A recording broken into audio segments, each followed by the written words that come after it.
pleasure to introduce our closing speaker, Dr. Louis DeGennaro. Dr. DeGennaro was recently named the LLS's interim president and CEO.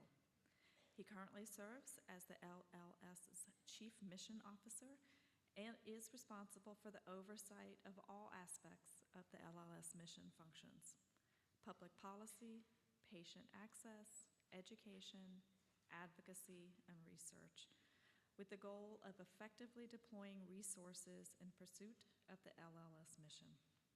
We are so grateful to have him here from the East Coast, where he slipped out between snowstorms, to share his insight, his research updates, and advances being made to help ensure that cures and access for blood cancer patients occur. Please join me in welcoming Dr. Louis DeGennaro.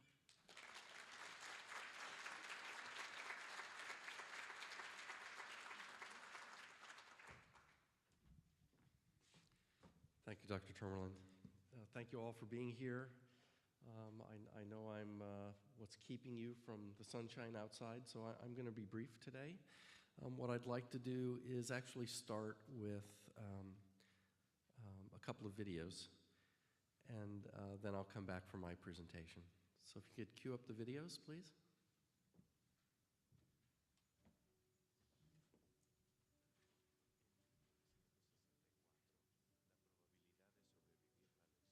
Sound too.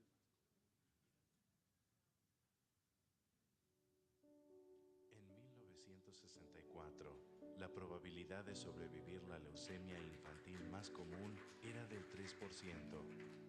Hoy, gracias a las terapias desarrolladas por la Sociedad de Lucha contra la Leucemia y el Linfoma, la expectativa de vida es del 90%. Curas ahora, no algún día. Esa es la meta.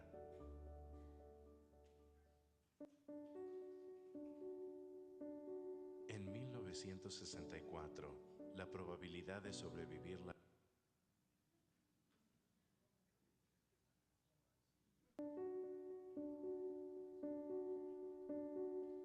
In 1964, the chance of surviving the most common form of childhood leukemia was 3%. Today, the chance of surviving is 90%, thanks to treatments advanced by the Leukemia and Lymphoma Society. Cures today, not someday. That's the goal. Join us.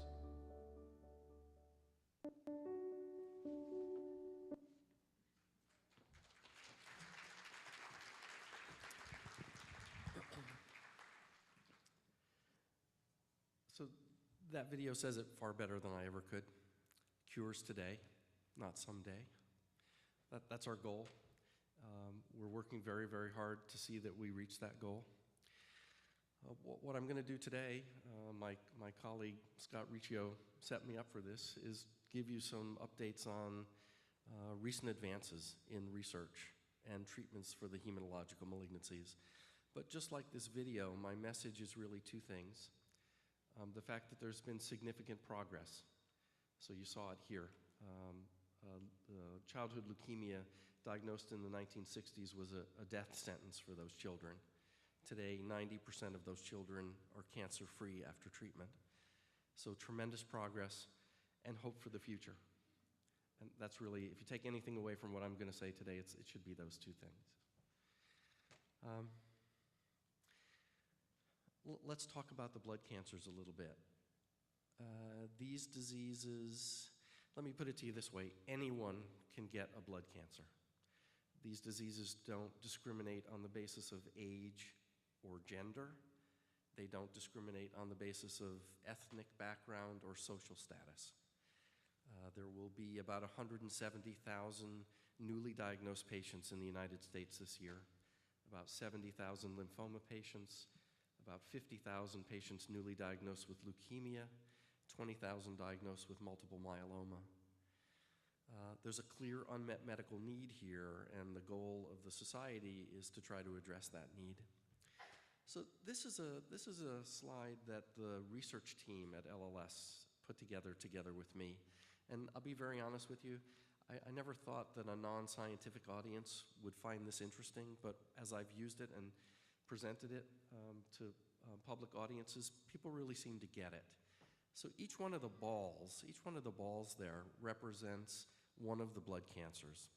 You can see all the way over to the left, AML, acute myeloid leukemia, the big purple one in the middle, non-Hodgkin's lymphoma, the little yellow one next to the big purple one, CML, chronic myeloid leukemia. So each of these is a blood cancer. The size of the bubble gives you some sense of the number of newly diagnosed cases each year in the United States. So AML, about 12,000 cases. Non-Hodgkin's lymphoma, the big purple one, about 60,000. The bubbles are displayed across the horizontal axis on the basis of the median 5-year survival rate. What percentage of patients survive 5 years after the diagnosis? And you can see for AML, which is a particularly challenging disease for which we have very poor treatments. If you were in Dr. Lil's presentation on acute leukemias today, you heard him say that the treatments that are used to treat AML today are 40-year-old chemotherapies. And this shows you that they don't work.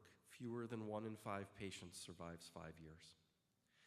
You can take a disease like acute lymphoblastic leukemia in children. That's the little ball over on the far right-hand side. Just as was described in that video, now we cure upwards of 90% of those patients. In 1960, the treatment for the acute lymphocytic leukemia in children had it all the way over on the left-hand side. Today, it's almost all the way over on the right-hand side. So I made this presentation a while ago. I think it was in Cincinnati. And someone from the audience raised their hand about this point, and they said, I get it. I get what we have to do. We have to move all the bubbles over to the right. And that's what we're trying to do. In the year 1999, CML, the little yellow dot, was all the way over where AML is. In the year and if you were diagnosed with CML in 1999, you had a 3-year average life expectancy, and there were really no good treatments. In the year 2001, and I'm very proud to say with Leukemia and Lymphoma Society help, a new drug came to the healthcare arena. It's called Gleevec. Gleevec treats successfully the vast majority of CML patients, and it almost overnight moved that yellow ball from where AML is all the way over to where it is today, and we keep moving it over to the right, and that's really our goal. How are we going to get there? We're trying to be very smart about where we use LLS resources. We're trying to target diseases that are more aggressive and for which there are fewer treatments, like AML. And this, if I can make it work, is those same bubbles, the same diseases, displayed in the same way across the horizontal axis, but on the vertical axis according to how we spend our money against them. And you can see that the society is putting a substantial amount of funding, research funding, into developing new treatments for AML because it's one of the most aggressive diseases with poor treatments. But every other disease that was on that first bubble chart is getting a significant fraction of research funding from us as well. Okay, let's talk a little bit about what this research funding has brought us. So in the 1990s, it brought us antibody-based therapies like Rituxan. In the 2000s, targeted therapies like Gleevec that I mentioned. Currently, it's bringing us new genomics-based medicines, and I'll talk a little bit about that in a minute. It's bringing us new approaches for what's been called immunotherapy, ways to use the patient's own immune system to treat these diseases. Beyond, in 2020 and beyond, I'm hoping that we'll be able to use some of the society's resources to begin to address questions about cause and prevention and ultimately cures for the blood cancers. About a year ago, some of you will have seen a video called Fire with Fire that talked about the treatment of a young girl named Emma Whitehead, treatment with a breakthrough therapy. Again, I can happily say LLS was almost totally instrumental in making it happen with our funding. It's a therapy called adoptive T-cell immunotherapy. Emma was diagnosed with acute lymphoblastic leukemia. It was a very aggressive form of the disease. None of the current treatments that work for all those other children worked for Emma. She was basically out of luck. She had this treatment, and she responded extremely well. She was only the second child to receive it. She responded very well. I've got a little update for you. This is Emma now, a year plus after treatment. She's doing very, very well. By the way, she doesn't want to be called Emma any longer. It's Emily. Emma is with cancer, and Emily is without cancer.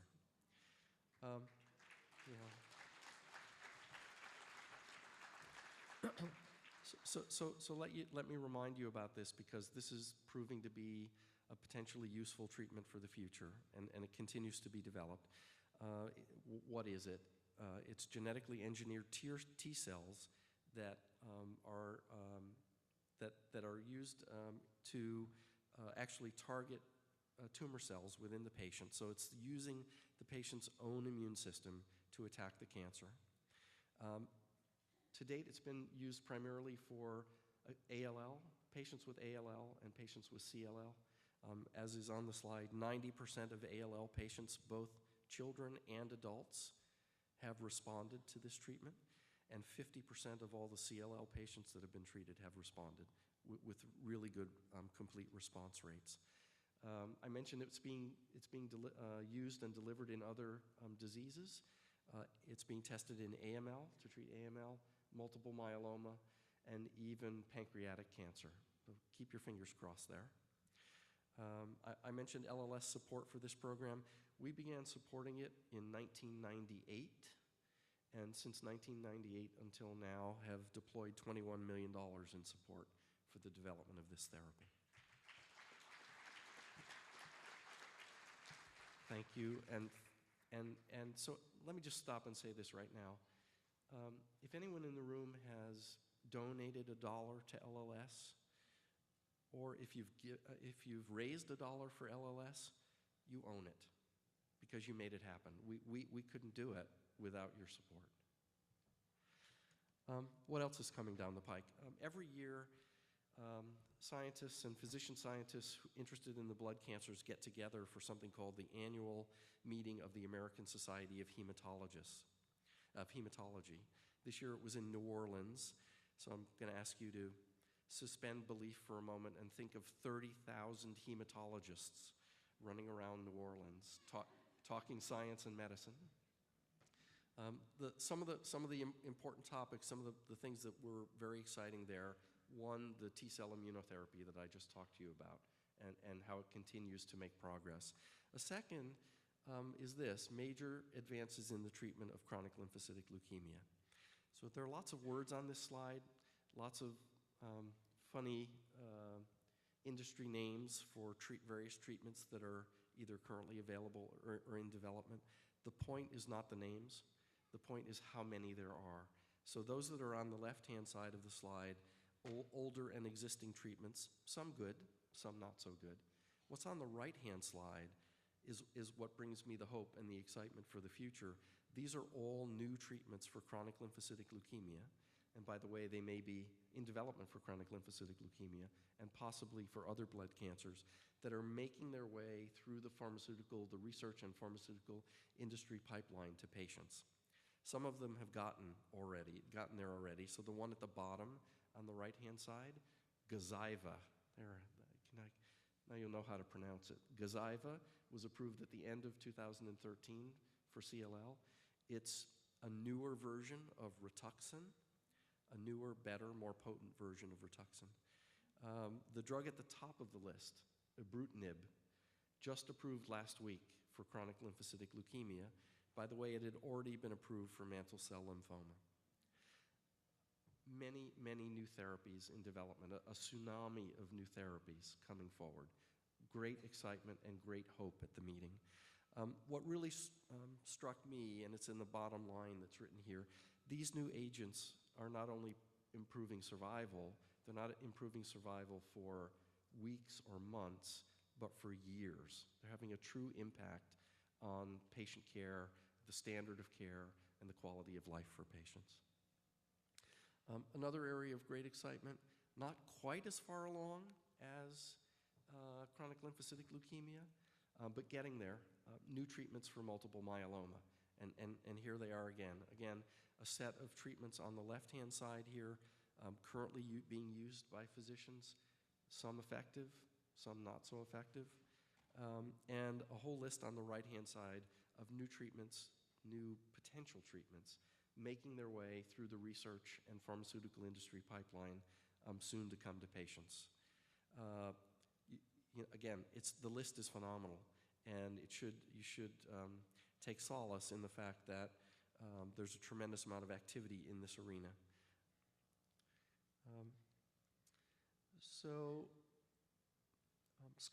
Scott showed you this slide. It's the way the society thinks about advancing new therapies. He mentioned that we don't know what causes blood cancer, so it's difficult at the moment to think about a prevention strategy. Likewise, there's no early detection. There's no mammogram for leukemia. There's no PSA test for multiple myeloma. Patients present with the full-blown disease, so we've dedicated ourselves to finding cures and having those cures available for patients when they need them. This is the way we do it. We have a research grant program. So how do you get to a new therapy? We need new, innovative therapies. You have a bright idea in the laboratory. You translate that bright idea, you reduce it to practice. Then you get it through the Food and Drug Administration, and then finally into the hands of patients, doctors to use with patients. This is how we think about getting there. We have a research grant program that funds grants to academic investigators all around the world. Last year, we received 1,000 grant applications. In the end, after critical review, we funded about 100 of them. The portfolio of research projects is about 300 projects, and last year we deployed $60 million to support those projects. Next in the list, the Therapy Acceleration Program. This is a program that seeks to harvest those projects in the grant portfolio that have moved down the process to where they should be doing work that's required by the FDA. And we're helping those academic investigators to complete that work. In the Therapy Acceleration Program, we also partner with small biotechnology companies that have agents that might be active in blood cancers, but they're not developing them for blood cancers. And by partnering with those small companies, we're helping them move new therapies forward for blood cancer patients as well. I wouldn't presume to do a better job than Scott did in telling you what we're doing on the policy and advocacy side. It all comes together. Our goal is we're pursuing, as you can see, a very aggressive research agenda. If these new products can't get through the FDA, we haven't done our jobs, and Scott described our efforts with the Food and Drug Administration. You know, the good thing is, so I spent 10 years of my career in big pharma, at a big pharmaceutical company. What's different here is if I convene a meeting and invite the FDA to come, they actually do. So we can educate them, we're your voice in front of the FDA. We express the needs of patients and unmet medical needs, and we describe to them the evolving state of the science and the medicine, so that when a new therapy does come to them, they're in a better position to make a sound judgment about it. And lastly, on the access side, making sure patients have access to therapies. Access these days is a bit of a code word for affordability. And so, as Scott mentioned, we're working very diligently to be sure that when new therapies get through our research pipeline, get through the FDA, and get into the healthcare arena, insurance companies are in a position to understand how important they are for patients and will reimburse them. Okay, I wanted to take just a minute to tell you about a new research initiative we just kicked off. You saw in my very first slide, the bubble slide, how challenging acute myelogenous leukemia is, AML, a very poor, very old treatments. So we've kicked off a project to try to advance therapies in AML. We call it Beat AML. And it's a 3-year project driven by an investigator named Dr. Brian Drucker. Some of you will know Dr. Drucker's name. He was the lead physician scientist who developed Gleevec to treat CML. We've partnered with him to try to do the same thing for acute myelogenous leukemia. Over a 3-year period, we're going to study the genetics in 900 AML patients using very sophisticated gene sequencing tools together with a company called Illumina, and bioinformatics, informatics tools together with Intel. I'm sure that's a company you know. We're going to try to create a paradigm that allows us to understand better what gene is defective in each individual patient and which specific medication in that medicine chest of targeted therapies that's becoming available, which specific therapy is the right one for that patient. I want to take a moment to tell you a story of why I think this project is so important. About a week ago, I got an email from a staff member. Her 25-year-old boyfriend had relapsed from AML, and he wasn't doing very well. He had exhausted every treatment that was available, and the physicians were putting him on an experimental drug called vismodegib. And she emailed me and asked me what I thought about that drug and what I thought the possibility might be for him. And I had to be very honest with her. Vismodegib is a drug that is known to be active for some patients who have AML, and in some cases not active. Really, the challenge is AML is a very complicated disease, and it's difficult to know exactly which of the drugs in the medicine chest we have is the right one to use under those circumstances. The patient's physicians were making the best judgment that they could, but they didn't have all the information they needed. There's a sad end to this story. The patient didn't respond to vismodegib, and he passed away. What we're hoping to get out of this program at the end of 3 years is the ability to take a newly diagnosed AML patient, put them through this process, and within 24 to 48 hours, report back to the treating physician which of the drugs in the medicine chest is the right one to use for that patient, given the specific molecular defect that they have. So we're very aggressively pursuing this. 3 years is a very short timeline. It's a very aggressive timeline. I'm pushing the research scientists very, very hard so that we can actually finally, after 30 years, make an advance in the treatment of this disease. Thank you. I hope you can tell it's a personal passion of mine. I can't finish my talk without saying a word about public policy and advocacy. I can't do better than Scott in describing the value of it, but what I will tell you is, if you have a political bone in your body, if engaging with legislators is something important to you, please join us. I can and do get in front of the congressional delegation from California on a regular basis to help them understand what's important to blood cancer patients. But frankly, I live in Connecticut, and they don't listen to me. They'll listen to you because you're their constituents. Please join us, come to the Hill with us, write to your legislators. We're at a critical time. Regulations are being written, legislation is being passed.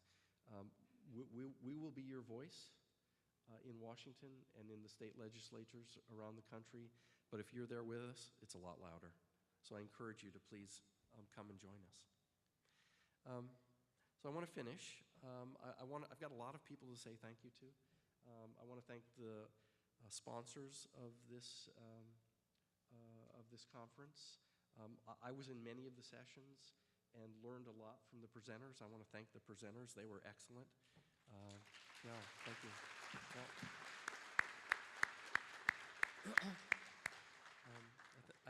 I want to thank all of you in the audience. It's pretty amazing. You're all still here. I hope it was a good day for you all. I hope you learned as much as I did. I want to thank some of you, actually. I want to thank Lana, who I met this morning. She's an aspiring young medical student. She's a leukemia survivor.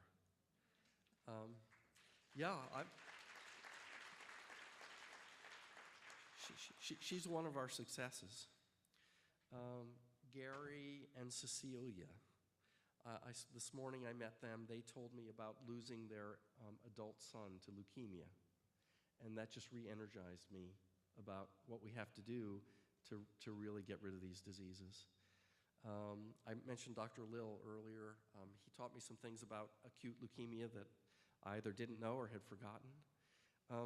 This afternoon I learned how to use bingo to teach people about leukemia, facts about the blood cancers in Spanish. It's really fantastic. I've got one last thank you to make, and that's the local staff here who's worked so hard to pull this together. I was here a year ago, exactly a year ago, and visiting with the staff and doing some things, and it was Valentine's Day, and they recognized that I was missing my wife. It turns out my wife was back home in Connecticut dealing with 30 inches of snow. Well, my wife is back home again in Connecticut dealing with 30 inches of snow. But you know, the staff, we have a very bright staff. What arrived at my house on Valentine's Day for my wife, not for me, was that bouquet of flowers from the staff here. And my wife and I put it out in the snow so you'd see what we were dealing with. So I just want to say thank you to the staff for helping me get through another Valentine's Day successfully. I've been married for 42 years. It looks like I'm going to make it for 43.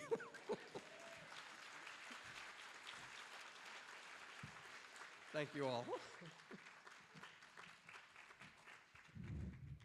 Thank you. I'm going to ask you to remain up here for a minute. And Scott Riccio, would you please join me up here? On behalf of the chapter, we would like to thank you for coming all this way to talk to us today. I think we all learned a lot and are very inspired by the movement that LLS is taking. We also, as a token of appreciation to all our speakers, are giving them a photo, a letter of thanks, and a story from our Boy and Girls of the Year. So I'd like to present Dr. DeGennaro and Scott with theirs right now.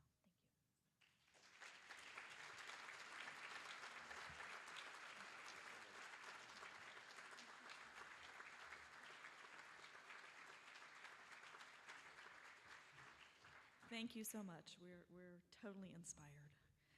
Thank you, everyone, for coming. One last reminder to fill out those evaluation forms. For those of you that are healthcare professionals or getting CEUs, please turn in your forms at the registration desk. I hope you leave here inspired, willing to share, willing to advocate, and take charge of your own health. Thank you so much for being here. Everyone have a wonderful evening.